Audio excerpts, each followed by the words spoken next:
Imaginez un instant, vous trouvez une carte bancaire Infinity, un sésame financier sans limite, échoué sur le sol d'un quartier huppé. Que feriez-vous? En profiteriez-vous pour vous offrir des plaisirs que vous n'avez jamais connus, ou, dans un acte de pure honnêteté, la rendriez-vous à son propriétaire? Cette simple décision pourrait-elle changer votre vie à jamais?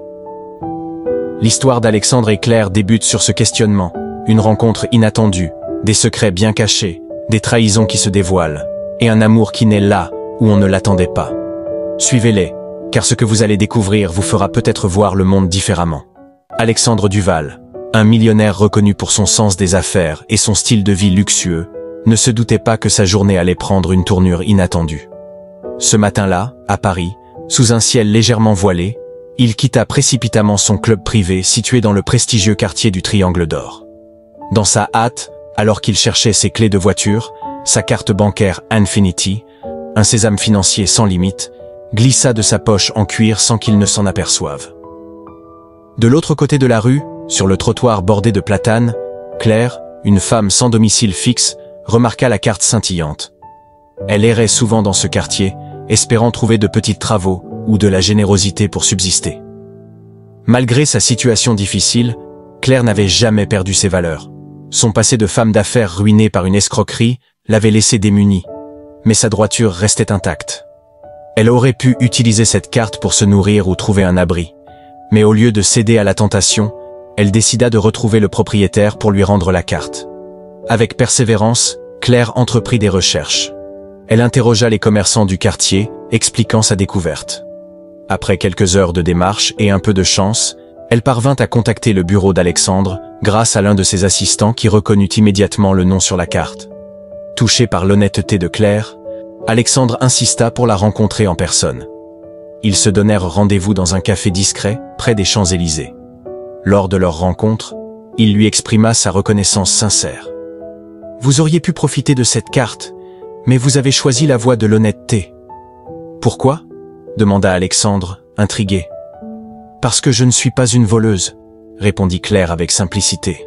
« J'ai tout perdu à cause d'une trahison, mais je n'ai jamais perdu mon intégrité. » Devant sa situation précaire, Alexandre lui proposa de l'héberger quelques jours, le temps qu'elle retrouve un peu de stabilité. Bien qu'hésitante au début, Claire finit par accepter, poussée par un instinct de survie mais aussi par une étrange confiance envers cet homme. En arrivant dans la somptueuse demeure d'Alexandre, un hôtel particulier niché dans le 7e arrondissement, Claire découvrit un univers qu'elle n'avait plus fréquenté depuis longtemps. Il lui offrit une chambre élégante, un peu comme dans un conte de fées. Lorsqu'elle prit un bain chaud, l'eau tiède emporta avec elle la fatigue de la rue. Vêtue de vêtements propres prêtés par Alexandre, elle réapparut avec une apparence transformée. Ses cheveux, désormais brillants et coiffés, encadraient un visage fin aux traits délicats. Alexandre, qui ne voyait initialement en elle qu'une âme à aider, commença à percevoir sa beauté naturelle, mais aussi sa force intérieure. Peu après, Alexandre décida de consulter son compte bancaire avec son banquier pour s'assurer qu'aucune transaction suspecte n'avait eu lieu depuis la perte de sa carte. Installés dans un bureau feutré de sa banque privée, ils analysèrent ensemble les relevés. « Il y a effectivement des virements inhabituels », indiqua le banquier en fronçant les sourcils. « Ce compte bénéficiaire vous est-il familier ?» À leur grande surprise, des mouvements financiers inquiétants avaient effectivement été enregistrés.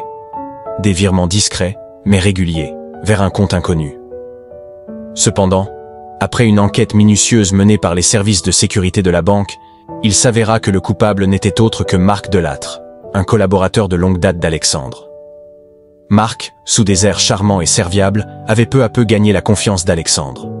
Depuis plusieurs années, il gérait discrètement certaines transactions pour le compte de l'entreprise. Toutefois, derrière cette façade irréprochable se cachait une ambition dévorante. Endetté jusqu'au cou à cause de placements financiers hasardeux et d'un train de vie extravagant qu'il voulait à tout prix maintenir, Marc avait vu dans la négligence d'Alexandre une opportunité en or. Profitant du fait qu'Alexandre ne vérifiait pas régulièrement ses comptes personnels, il avait instauré un système de détournement subtil, réalisant de petits virements qui passaient sous le radar des contrôles habituels. Déterminé à aider Claire à retrouver sa dignité, Alexandre proposa de l'aider à remonter une nouvelle entreprise. Ensemble, ils passèrent des semaines à concevoir le business plan. Claire avait toujours rêvé de lancer une ligne de prêt-à-porter abordable et éthique. Ils visitèrent des ateliers de confection, rencontrèrent des artisans et assistèrent à des défilés pour s'inspirer des dernières tendances. Leur journée était rythmée par des réunions avec des investisseurs potentiels et des séances de brainstorming créatif. Ils échangèrent souvent des idées autour d'un café ou lors de déjeuners improvisés. « Que penses-tu de cette nouvelle collection printemps-été » demanda Alexandre en lui montrant des croquis. « J'adore, c'est frais et audacieux, mais il nous faut aussi penser à l'aspect pratique et confortable, » répondit Claire avec enthousiasme. Leur complicité dépassa rapidement le cadre professionnel. Alexandre invita souvent Claire à dîner dans des restaurants étoilés où ils partagèrent des moments complices autour de plats raffinés. Ils se promenaient parfois le long de la Seine, échangeant sur leurs rêves et leurs peurs.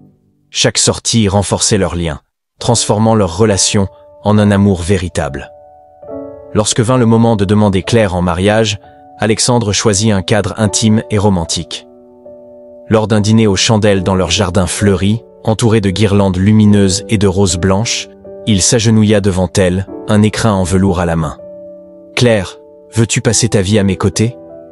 Les larmes aux yeux, elle répondit oui, scellant ainsi leur destin. Après leur mariage, leur vie familiale devint un modèle de bonheur et de générosité. Ils eurent 2 enfants, une fille prénommée Emma et un garçon nommé Louis. La maison résonnait de rires et de joie. Claire continua à développer son entreprise avec succès, ouvrant plusieurs boutiques à travers la France. Alexandre, quant à lui, trouva un équilibre entre ses affaires et sa vie personnelle, devenant un mari et un père dévoué.